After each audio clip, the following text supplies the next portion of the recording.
नमस्ते फ्रेंड्स, आपका स्वागत है मेरे इस यूट्यूब चैनल पर।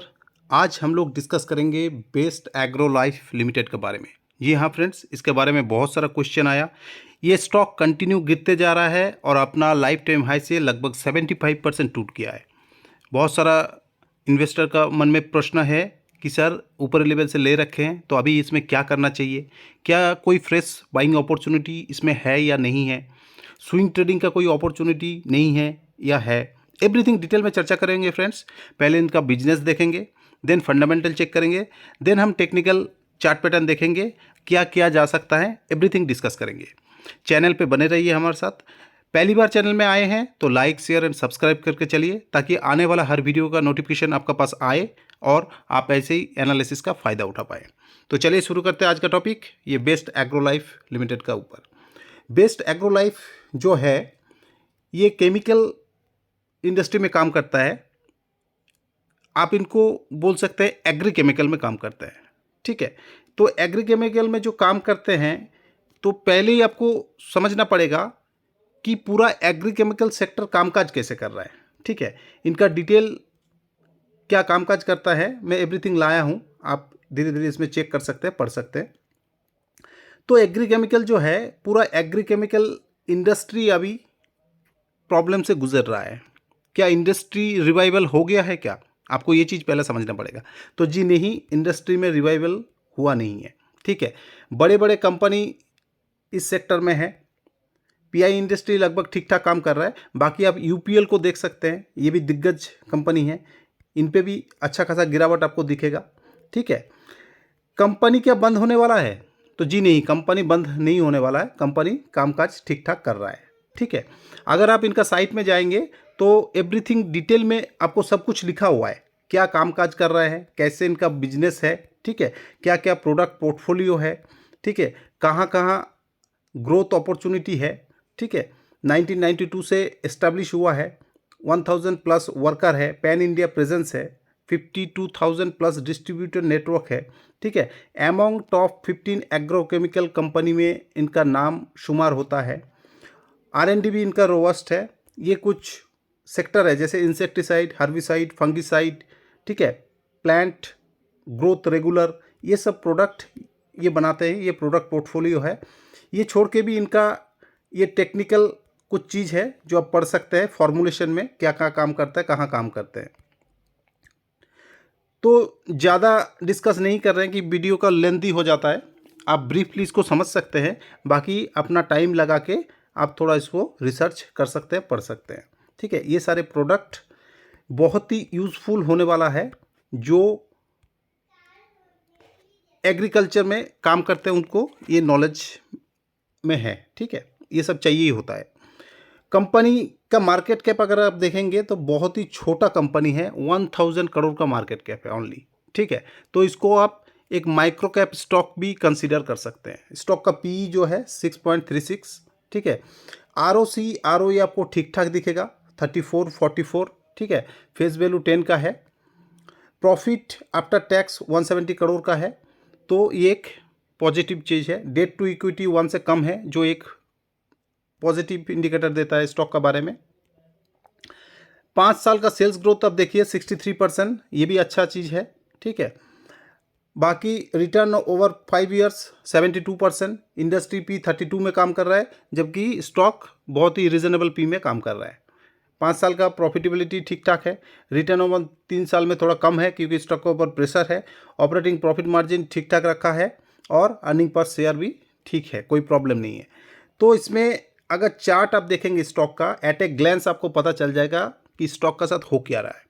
स्टॉक चलता है, कंसोलिडेट होता है, गिरता है, फिर चलता है, फिर गिरता है, फिर चलता है, फिर गिरता है, फिर चलता है, फिर गिरता है। तो ये स्टॉक का एक प्राइमरी नेचर आप मान के चल सकते हैं कि एक अच्छा खासा रैली देता है, फिर एक अच्छा खासा गिरावट भी ये देता है। और ऊपर से स्टॉक का पी नहीं, स्टॉक का कैपिटलाइजेशन जो है, मार्केट कैप, वो भी बहुत ही छोटा है, जो आसानी से मैनिपुलेट हो सकता है। ओनली 1000 करोड़ का।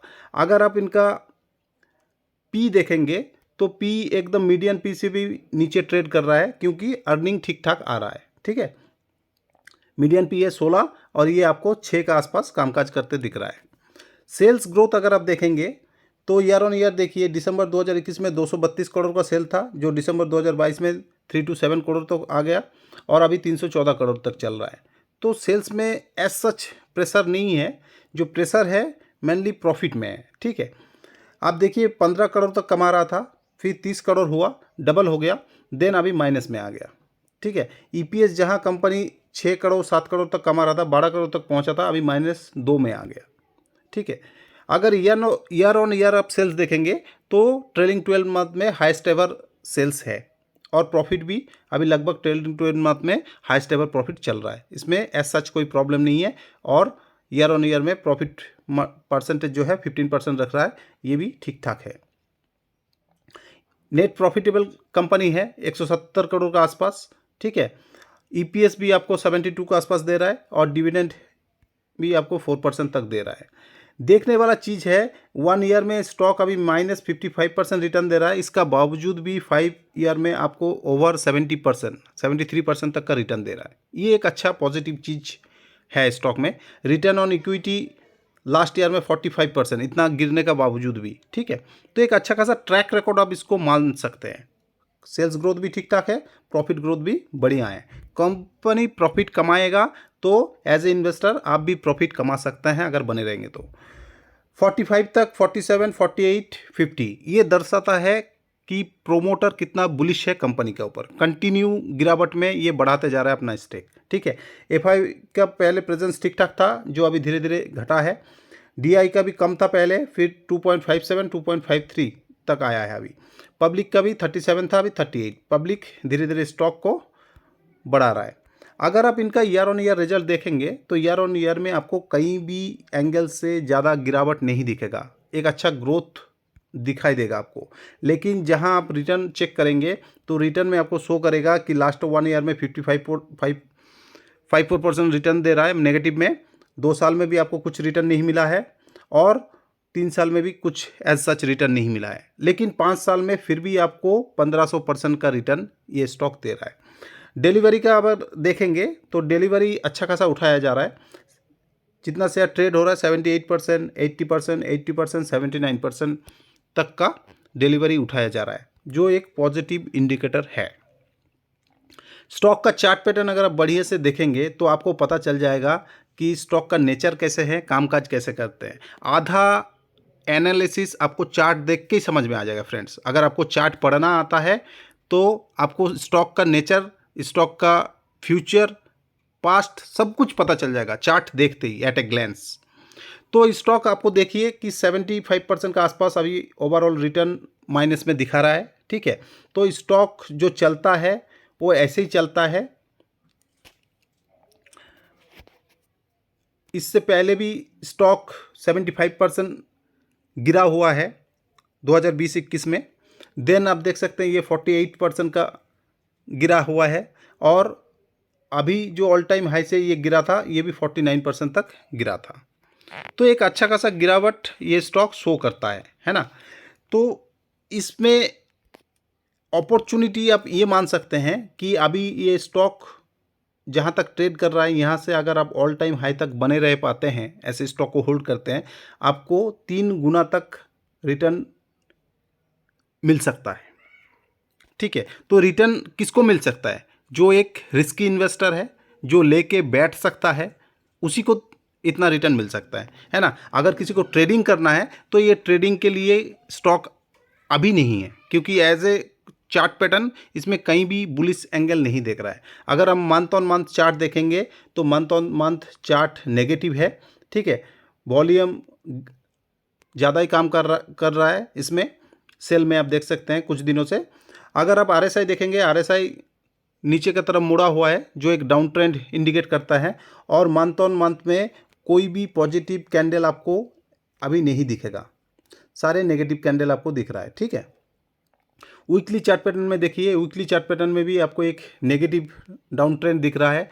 कोई भी ग्रीन कैंडल ठीक ठाक बना नहीं है जो अपना वीक ऑन वीक काट के ऊपर जा रहा है। ठीक है, तो बहुत ही नेगेटिविटी आप मान सकते हैं इसको। ठीक है, चार्ट पैटर्न में सारे चीज़ इसका नेगेटिव है, पॉजिटिव कुछ भी नहीं है। लेकिन अगर आप पॉजिटिव कब होगा? वीकली ट्रेंड में। वीकली ट्रेंड में पॉजिटिव आप तभी मान सकते हैं जब नेक्स्ट वीक का कैंडल कभी भी ऐसे काट के ऊपर जाता है, ठीक है, रेड को काट के ऊपर जाता है, तब इसको आप थोड़ा सा पॉजिटिव मान के चल सकते हैं। नहीं तो जब मूविंग एवरेज 200 वीक का मूविंग एवरेज को तोड़ के ऊपर जाएगा तो इसको पॉजिटिव इंडिकेटर आप मान सकते हैं, तब एंट्री कर सकते हैं। लेकिन तब तक आपका एक अच्छा खासा मौका निकल जाएगा, ठीक है। डेली चार्ट में भी आप देखिए, डेली चार्ट में भी नेगेटिविटी कंटिन्यू आपका रेड कैंडल बनते जा रहा है, ठीक है, और सारे मूविंग एवरेज का नीचे ये ट्रेड कर रहा है। तो जब तक 200 डे का मूविंग एवरेज का ऊपर नहीं जाता है तब तक ये स्टॉक नेगेटिव टेरिटरी में रहेगा। तो आपको समझना क्या है, इससे समझना क्या है?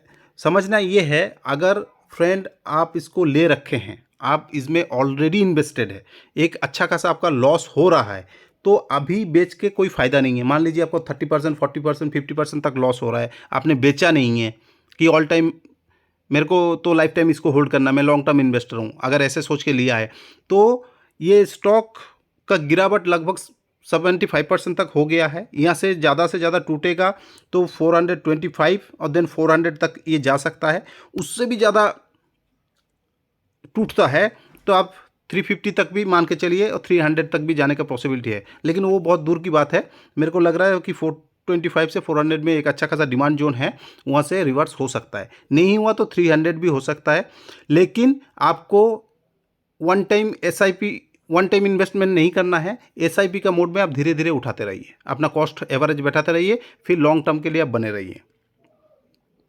मेजर रेजिस्टेंस जो है इसका 550-600 में जाके इसको मिलेगा। अगर इसको पार करके निकल जाता है तो एक अच्छा खासा मूव आपको दिखाई देगा, ठीक है। मंथली चार्ट में भी यही है कि एबव 600 जाएगा तो ये पॉजिटिव इंडिकेटर होगा, और नहीं तो कम से कम 50 ये में जो है 790 to 800 तक काट के ऊपर जाएगा, तब ये थोड़ा बुलिश टेरिटरी में आ जाएगा। तो एज ए रिटेल इन्वेस्टर आपको करना क्या है? देखिए, अगर जैसे आप ले रखे हैं तो इसलिए मैं बता दिया कि अगर आप ले रखे हैं तो धीरे धीरे उठाते रहिए आप, और अपना कॉस्ट को एवरेज करते रहिए और बने रहिए। आपका भाव आएगा तब आप निकल सकते हैं। देन आप पूछेंगे कोई स्विंग ट्रेडिंग अपॉर्चुनिटी है क्या? तो जी नहीं, स्विंग ट्रेडिंग कोई अपॉर्चुनिटी अभी नहीं दिख रहा है। स्टॉक एक डाउन टेरिटरी में काम कर रहा है। जब तक इसमें कोई पॉजिटिव न्यूज़ नहीं आएगा पूरा सेक्टर में, ये रिवाइवल होने का पॉसिबिलिटी इसमें है नहीं अभी, ट्रेडिंग प्रोस्पेक्टिव में मैं बोल रहा हूँ। तो इसमें आपको स्विंग ट्रेडिंग अपॉर्चुनिटी एबव 800 का ऊपर ही दिखेगा। तो ये हो गया स्विंग ट्रेडिंग अपॉर्चुनिटी। देन क्या फ्रेश इन्वेस्टमेंट कर सकते हैं क्या? तो फ्रेश इन्वेस्टमेंट के लिए फ्रेंड, अगर आप रिस्की इन्वेस्टर हैं, आप अपना अमाउंट को 3 साल 5 साल के लिए छोड़ सकते हैं इस स्टॉक में, तब जाके आप इसमें बाय कर सकते हैं। वो भी कितना? पोर्टफोलियो को 1% 2% ऐसे स्टॉक में, क्योंकि ये बहुत ही छोटा मार्केट कैप स्टॉक है। ज़्यादा निवेश करेंगे तो ओवरऑल पोर्टफोलियो का ऊपर आपको असर पड़ेगा, नुकसान होगा। तो आप पूछेंगे क्या इसमें और कुछ कर सकते हैं? तो और कुछ करने के लिए फ्रेंड्स बहुत अच्छे स्टॉक है लॉन्ग टर्म के लिए। अगर आप ऑलरेडी ले रखे हैं तो अपना कॉस्ट एवरेज करके और लंबे समय तक बैठे रहिए। कम से कम आपको 3 साल देना पड़ेगा। अगर 3 साल में भी ये स्टॉक आपको 3 गुना रिटर्न देता है, यहाँ से 3 गुना रिटर्न का एक्सपेक्टेशन आप कर सकते हैं, तो ये बुरा रिटर्न नहीं होगा। आने वाला 3 साल में ये स्टॉक आपको अगर 3 गुना रिटर्न दे देता है तो ये एक बुरा ट्रेडिंग नहीं होगा आपके लिए, ठीक है। जैसे इन्होंने इन प्रीवियस CAGR दिखाया है 73-74% लास्ट 5 ईयर में, तो अगर आप 25,000 तक ये स्टॉक में निवेश करते हैं और 5 साल बने रहते हैं, मैं 74 का आसपास एक्सपेक्टेशन किया है CAGR, तो आपको ये 25,000 4 लाख तक बन सकता है। तो 25,000 से 4 लाख आप बना सकते हैं 5 साल में, ऐसे रिस्की स्टॉक में अगर निवेश करके रखते हैं। तो रिस्क है तभी तो रिवॉर्ड है। पूरा सेक्टर रिवाइवल जब होगा, अच्छा न्यूज़ आ जाएगा, गुड न्यूज़ आ जाएगा, तब ये स्टॉक आपको एबव 800 का ऊपर मिलेगा। तब अगर इन्वेस्टमेंट करेंगे तब आपको रिटर्न नहीं बनेगा, ठीक है। तो रिस्क अगर लेंगे तो आपको रिटर्न भी उस हिसाब से मिल जाएगा।